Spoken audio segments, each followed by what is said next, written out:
You wake up every single morning feeling heavy, sluggish, and bloated, and by noon, that uncomfortable fullness has taken over your entire day. Sound familiar? If it does, you are definitely not alone. Millions of people deal with this exact experience, and most of them have already tried the usual advice. Drink more water, eat more fiber, take a probiotic, and yet they're still uncomfortable. And here's what most people never realize. There are 3 simple things they're not doing in the morning, and they can completely change how your gut feels within the first hour of your day, because the real issue usually isn't what you've been told. And that's exactly what we're fixing here. So in this video, we're going to walk through a simple, sustainable morning routine built around 3 habits that may help your digestive system do what it's designed to do. Quick note, this is general wellness information, not medical advice. If you have a condition or take medication, check with your doctor or healthcare provider first.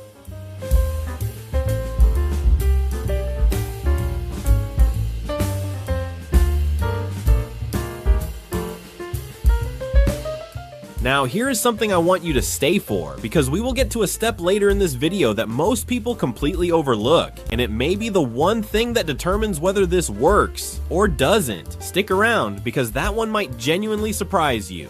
Step 1. Start your morning with warm water on an empty stomach.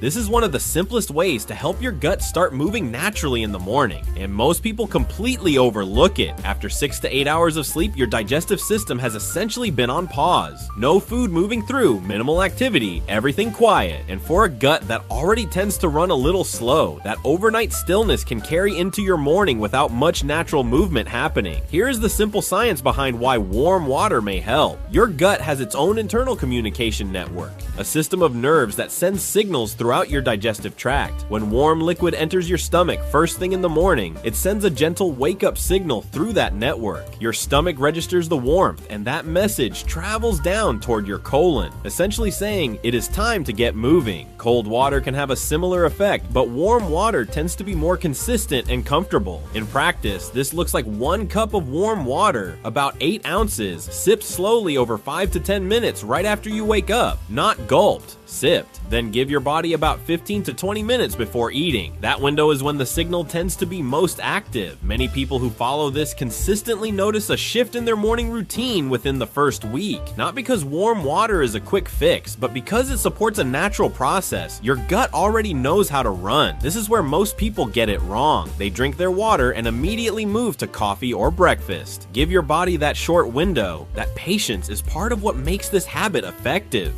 Step 2. Rethink your toilet posture.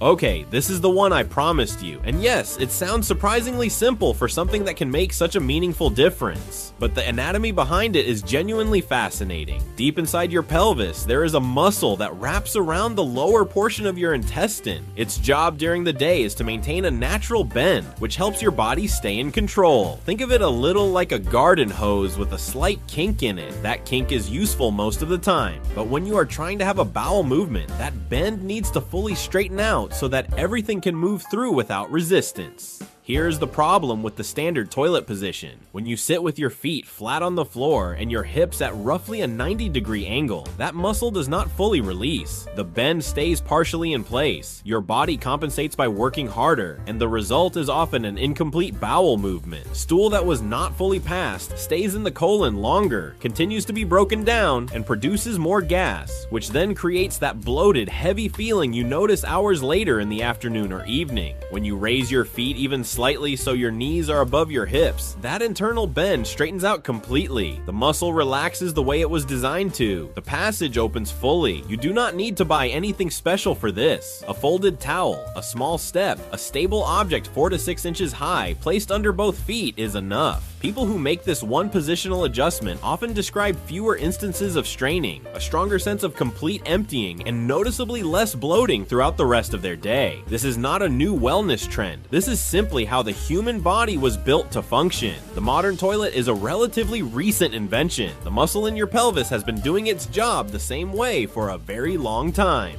And this next part is where people either finally fix the problems or accidentally make it worse. Step 3. Add psyllium husk the right way.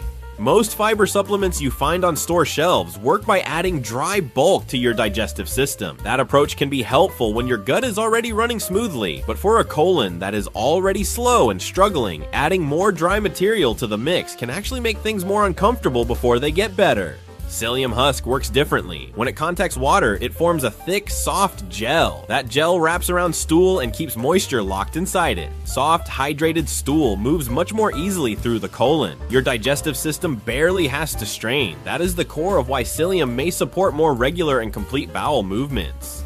This matters especially as we get older. Over time, the colon can become more efficient at pulling water out of stool. More water removed means drier, harder stool. Harder stool means more effort required to pass it, and that leads to more bloating and discomfort. Psyllium helps maintain that moisture before stool even needs to be moved. Here is how to use it correctly, because the method genuinely matters. Start with 1 teaspoon, around 5 grams, stirred into a full 8-ounce glass of water. Drink it promptly before it thickens, and then immediately follow with another 4 to 8 ounces of plain water, once daily to start. After about a week, if you feel you need more support, you can increase to twice daily. Most people skip this step. They take psyllium without enough water, and that is one of the most common mistakes people make with this supplement. Without adequate fluid, the gel cannot form properly. Instead of softening stool, it creates a dense, dry mass, which makes constipation worse. Always take it with a full glass of water and stay consistently hydrated throughout your entire day. If you take daily medications or have any history of intestinal narrowing or blockage, please speak with your healthcare provider before adding psyllium to your routine. Now, here is your mid-video reminder, because if you are watching this, you are already taking your health seriously, and that matters. The hardest part for most people isn't knowing what to do. It's actually sticking to it consistently. The habits we have covered so far work best when they become part of a consistent routine, not something you try for 3 days and abandon. A few additional practices can beautifully support the same process. Daily movement, even just a 20-minute walk most days of the week, helps keep your gut physically stimulated. Your colon responds to movement in your body. When you stay sedentary, your digestive system tends to slow down with you. Sipping water steadily throughout the day, rather than drinking large amounts all at once, helps your colon stay consistently hydrated. Your body processes a large glass of water quickly and moves on. Small, regular sips across the day are what your colon responds to best. Foods naturally containing beneficial bacteria, like plain yogurt with live cultures, kefir, or fermented vegetables, may help support the good bacteria already living in your gut. A diverse, balanced gut microbiome tends to support better regularity, less gas, and more comfortable digestion overall. Hydrated chia seeds follow a similar logic to psyllium. When soaked in water for at least 20 minutes, they form a gel that helps keep stool soft. This part is not optional. Chia seeds eaten dry, sprinkled into food without being soaked, may actually pull moisture away from your colon instead of adding to it. Always soak them first.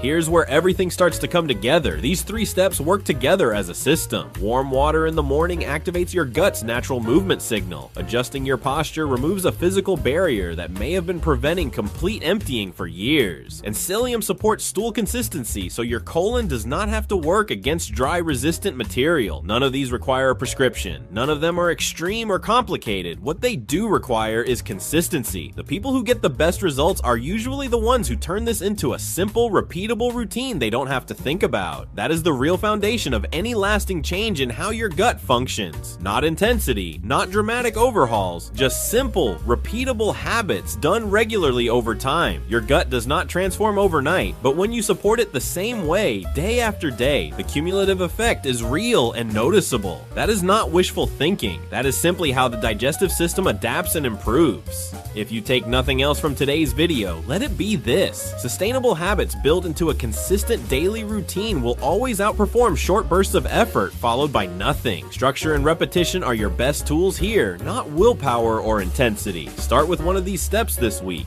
just one. Build it into your morning until it feels natural, then add the next one. That layered approach is far more effective than trying to change everything at once.